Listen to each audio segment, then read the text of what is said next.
Bonjour, aujourd'hui nous allons étudier les ondes en terminal S. Alors, dans un premier temps, on va s'intéresser à la définition d'une onde. Définition d'une onde. Alors, une onde, c'est une perturbation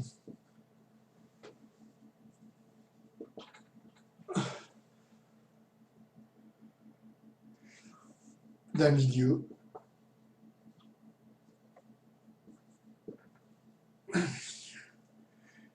qui se propage,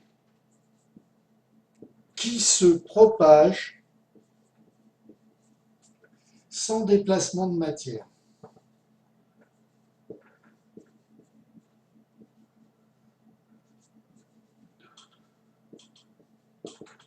En fait, une onde, ce n'est que de l'énergie. Alors je me répète, c'est la perturbation d'un milieu qui se propage sans déplacement de matière. Alors on peut voir une vague sur l'eau, dans une vague dans le milieu qui est l'eau, c'est une perturbation, d'accord? Ici la perturbation, c'est cette bosse, d'accord? Qui se propage dans l'eau. Et il n'y a pas de déplacement de matière. C'est-à-dire qu'ici, j'avais un objet. Si j'ai un objet qui est là, pareil, qui est là, ici, qu'est-ce qu'il va faire l'objet? Il va monter, puis descendre. Globalement, ces différentes positions, il n'aura pas bougé de position.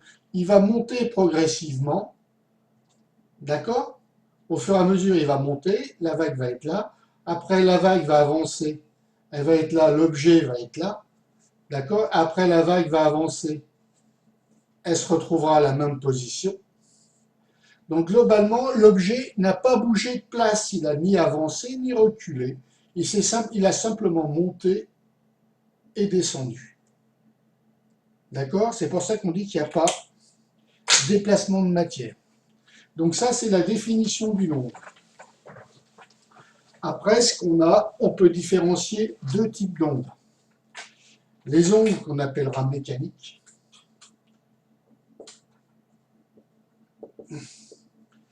et les ondes électromagnétiques.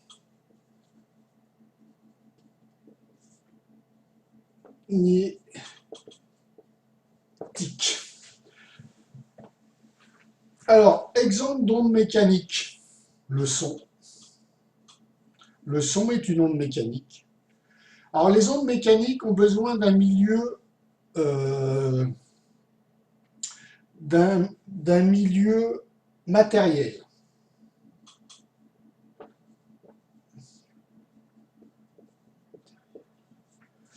Les ondes électromagnétiques, elles se propagent dans le vide. Elles n'ont pas besoin de milieu matériel. Alors, un milieu matériel, c'est un milieu où il y a où il y a des atomes. D'accord? En milieu matériel, il y a l'eau, il y a l'air.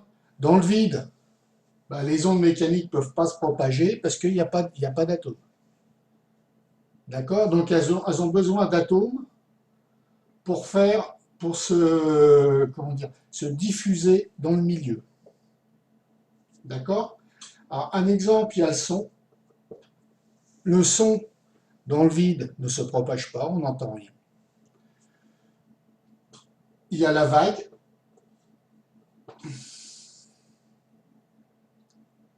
Il y a l'étirement d'un ressort qui va se propager le long du ressort. Étirement d'un ressort.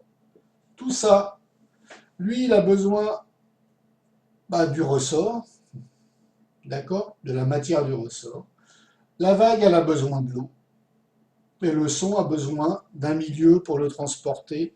Alors on sait qu'il est transporté dans l'eau, dans un milieu matériel, et ensuite dans l'air aussi, qui est un milieu matériel, puisqu'il est constitué, l'air est constitué d'atomes.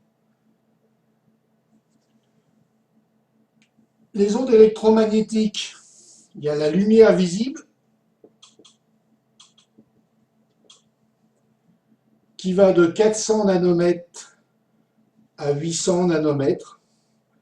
En dessous, il y a les UV, et en dessous, il y a les rayons X. En dessous, il y a les rayons gamma. Ici, là, c'est le spectre de la lumière visible. Au-dessus, il y a l'infrarouge. Après, il y a les micro-ondes. Et après, les ondes radio. Voilà tout ce qui compose mes ondes électromagnétiques. Alors, pour les ondes mécaniques, on peut avoir deux types d'ondes. Deux types d'ondes. Ondes longitudinales. Ça marche que pour les ondes mécaniques. Hein. Ondes longitudinales. Alors ça, c'est des ondes où la perturbation se déplace dans le même sens que la propagation. Alors ça, c'est la propagation. Propagation. Ou non, parallèlement. Non, les deux se déplacent parallèlement l'une à l'autre. Et ça, c'est la perturbation. Exemple, je crée sur un ressort une perturbation.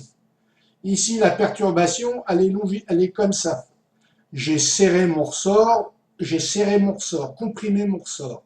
Qu'est-ce qu'il va faire? Ben, là, la compression va se déplacer dans le même sens que la propagation qui va être dans ce sens-là. Je l'ai serré, il se propage comme ça. Et bien là, la perturbation, elle est aussi parallèle à la propagation si je considère que mon élongation se propage comme ça. D'accord? Ensuite, donc là, c'est perturbation parallèle à la propagation. Le sens de la perturbation est parallèle au sens de la propagation. Et après, vous avez les ondes transversales, ondes transversales. À ce moment-là, ici, la propagation peut être comme ça. La perturbation sera perpendiculaire. Le sens de la perturbation sera perpendiculaire au sens de la propagation. D'accord? C'est l'exemple d'une vague dans l'eau. Une vague et le milieu, c'est l'eau. Là, on voit que la perturbation est comme ça. Et la propagation, on va prendre ce sens-là ou l'autre sens, ça n'a pas d'importance. Les deux sont le sens de la perturbation est perpendiculaire au sens de le sens de la perturbation qui est comme ça est perpendiculaire au sens de la propagation qui est comme ça. D'accord? Ça, c'était la propagation. Voilà les deux types d'ondes mécaniques que vous avez. Et c'est marche uniquement pour les ondes mécaniques. Maintenant, on va s'intéresser aux propriétés, aux grandeurs liées à l'onde.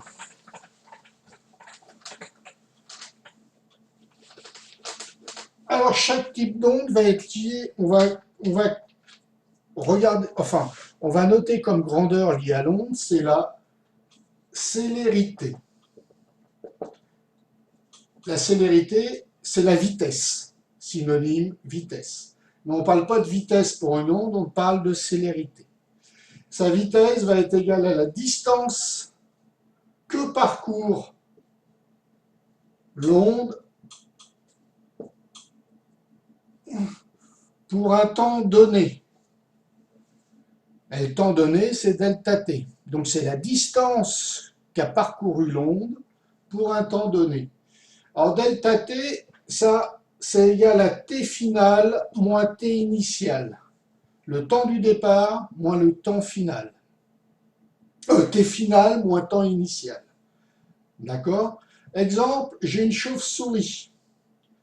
Alors une chauve-souris fait de l'écholocation. Elle envoie des ultrasons et après elle les récupère pour pouvoir se situer dans l'espace. Donc la chauve-souris, ici j'ai une chauve-souris, qu'envoie un ultrason, Là, il y a un mur pour situer le mur. Et après, il y a un retour. Alors, comment on va calculer la vitesse? Si ça, je considère qu'elle se trouvait à une distance L de l'obstacle, du mur. Ça, c'est le mur. D'accord? Donc, la célérité de l'onde, hein, la vitesse de l'onde, en fait, là, c'est la vitesse des ultrasons dans l'air. Ça va être égal à quoi? Distance qu'a parcouru l'onde durant le temps. Et là, on mesure le temps. On va mesurer, ici on part à 10 secondes. Ça part à 10 secondes et c'est récupéré à 20 secondes. D'accord? Le retour se fait à un temps ça prend, on mesure 20 secondes. Là, ça part à 10 secondes.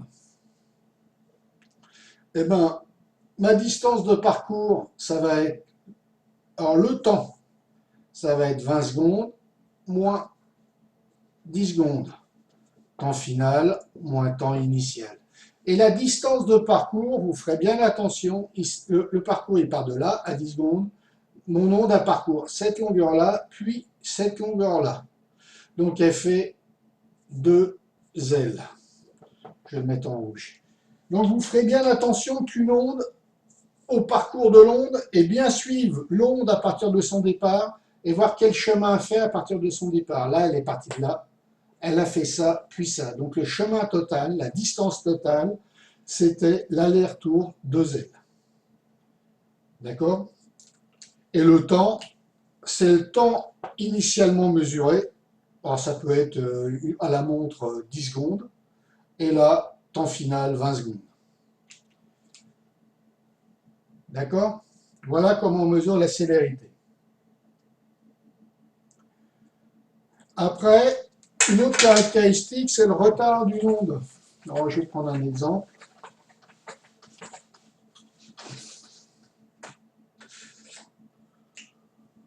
Alors, ici, j'ai une onde qui est partie, voilà, c'est une vague.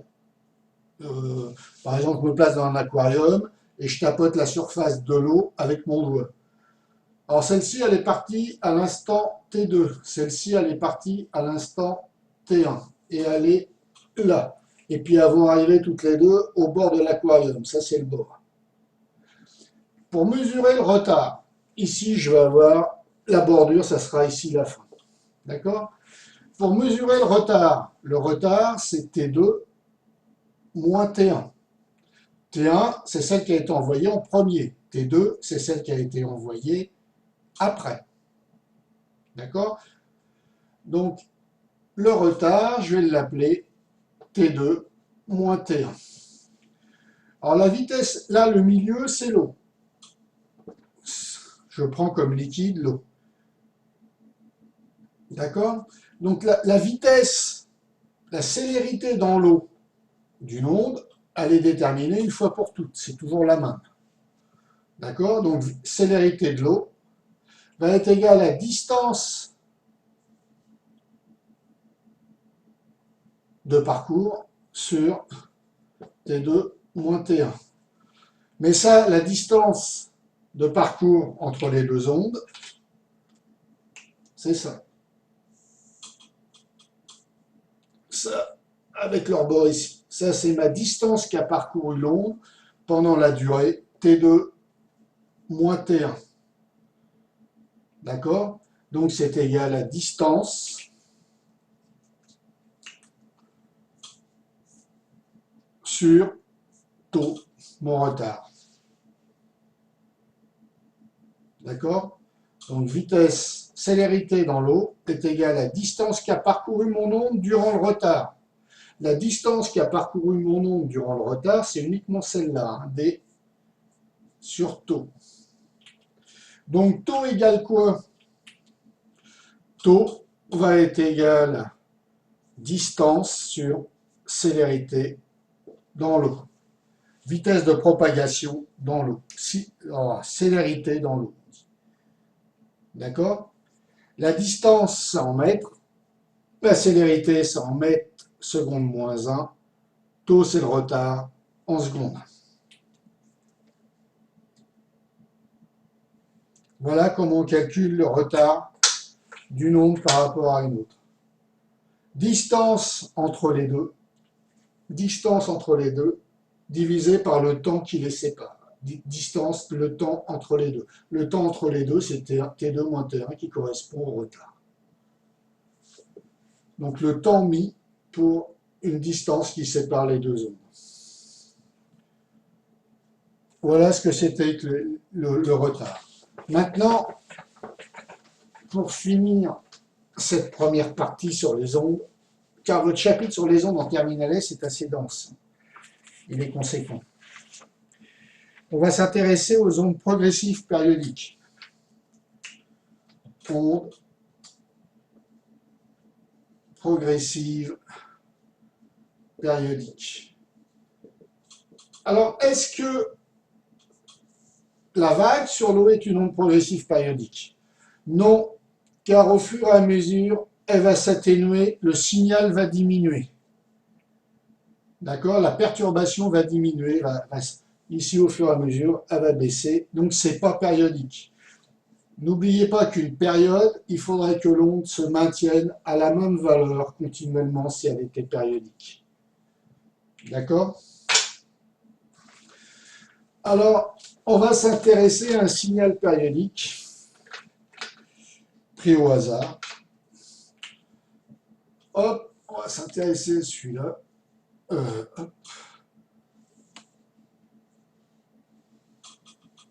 Voilà un signal périodique. Alors, périodique car j'ai un motif qui se répète à l'identique au cours du temps. Ça, c'est un signal périodique. Et ma période correspondra au plus petit motif qui se répète. D'accord? Alors ma période, je peux la mesurer là, entre ce point-là. Alors ici, c'est pas ça. Ici, c'est ça. Entre deux points identiques. Là, j'ai une période.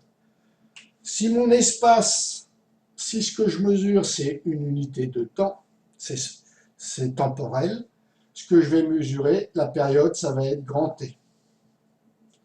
Ça, c'est ma période temporelle. Période temporelle. C'est le temps que met l'onde à se reproduire à l'identique. Donc on voit que là, ici par exemple, je pourrais prendre ça. Entre ces deux temps-là, mon onde s'est reproduite à l'identique. Là voilà, j'ai encore un grand T. Il faut prendre deux points identiques. Ici, j'aurai un autre grand T.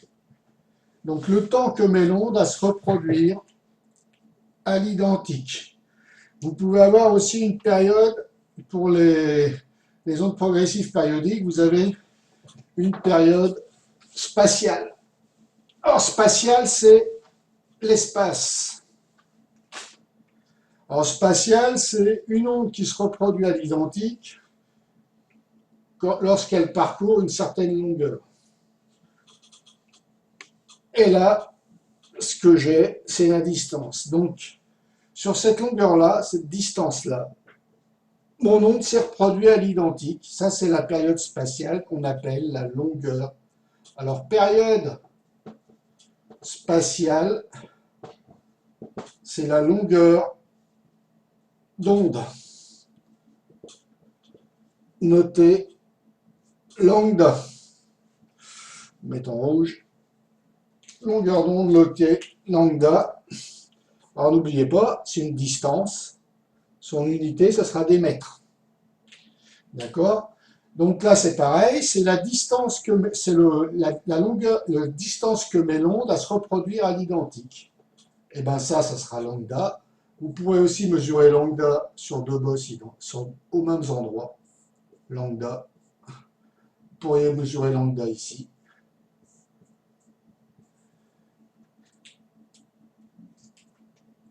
Et ça, c'est ce qu'on appelle ma longueur d'onde. Qu'est-ce qui lie ma période grand T à lambda? C'est quand, alors c'est la célérité. La célérité d'une onde, n'oubliez pas, c'est la distance sur un temps de parcours, TF moins TI. Eh bien, pour une distance de lambda, si mon onde, je lui fais parcourir lambda, le temps qu'elle aura mis, ça sera grand T. D'accord? Le temps que met mon onde à parcourir lambda, ça sera grand T, sa période temporelle. D'accord? Donc vous avez lambda et grand T. Ils sont toujours liés. Quand j'utilise lambda dans une relation, je suis obligé d'utiliser T. Et quand j'utilise grand T, je suis obligé d'utiliser lambda. D'accord? Ils sont liés entre les deux, indissociables. Dès que vous en utilisez un, vous êtes obligé d'utiliser l'autre comme distance. Et si j'utilise lambda comme distance, je suis obligé d'utiliser grand T qui lui correspond comme temps. OK?